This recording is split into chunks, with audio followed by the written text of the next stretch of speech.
There has been much controversy surrounding the fact that Dr. Malachi Z.K. York is a Liberian diplomat.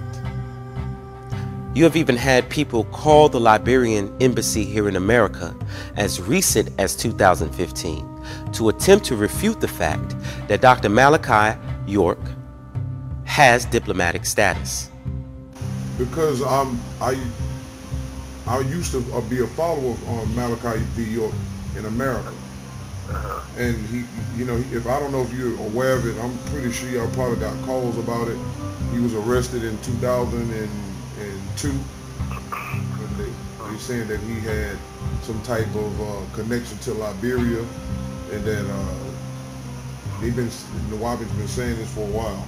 And so they saying that some type of case got won in Liberia, and he's supposed to be connected to that, and that he was won some case and that he was free.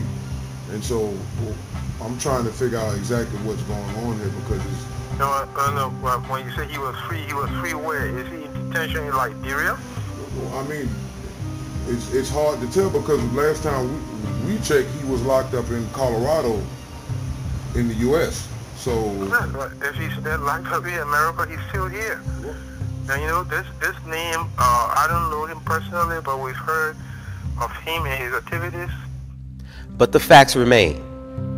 Dr. York became a naturalized citizen and a consul general for the Republic of Liberia, appointed by then President Charles G. Taylor on December 15, 1999. Now, this was proven in 2004 by the Court of Liberia, when in its ruling, the court stated that Dr. York was a diplomat. In fact, the courts of Liberia in their ruling stated the facts of the petitioner appointment are not in dispute. The petitioner squarely falls under our domestic and international laws within the category of diplomatic personnel with all immunities appertaining thereto. Now, on the day of Dr. York's arrest, May 8, 2002, there were 3 sisters in the vehicle with Dr. York, and all 3 filed an affidavit attesting that Dr. York reported to the federal agents that arrested him that he was a Liberian diplomat. Now, the federal agents ignored Dr. York's statements and his documentation. In general, once a government, the sending state, accredits a person as a diplomat to another government, the receiving state, that person is immune with respect to acts or omissions in the exercise of his or her official functions, and in other circumstances in which lack of immunity would be inconsistent with diplomatic status. Now, the diplomat is also immune from criminal process and most civil process in the receiving state. So do immunities apply to alleged acts before their diplomatic appointment? The answer is absolutely yes. In fact, there are instances when a person was arrested for crimes which didn't fall under their immunities and was granted full diplomatic status by their government while incarcerated.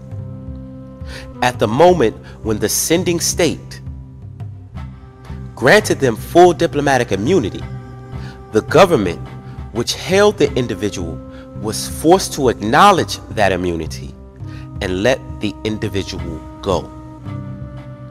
Now, it is purported by the haters of Dr. York that the receiving state must accept the diplomatic immunity of the sending state. Now, this is totally false and makes no sense in the international community, because it infringes upon the sending state's sovereignty.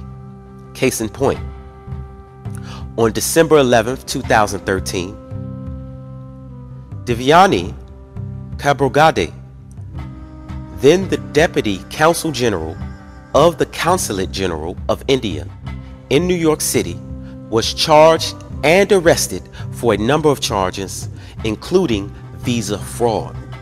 Now, India was outraged. The Indian government responded by making her a diplomat thereby granting her greater immunity than she had before.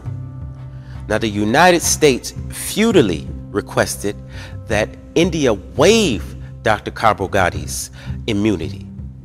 When India refused, the United States demanded that she be removed from the country as a diplomat. After she left, the court ruled that these political maneuvers mandated that the case be dismissed, regardless of the guilt or innocence of the defendant.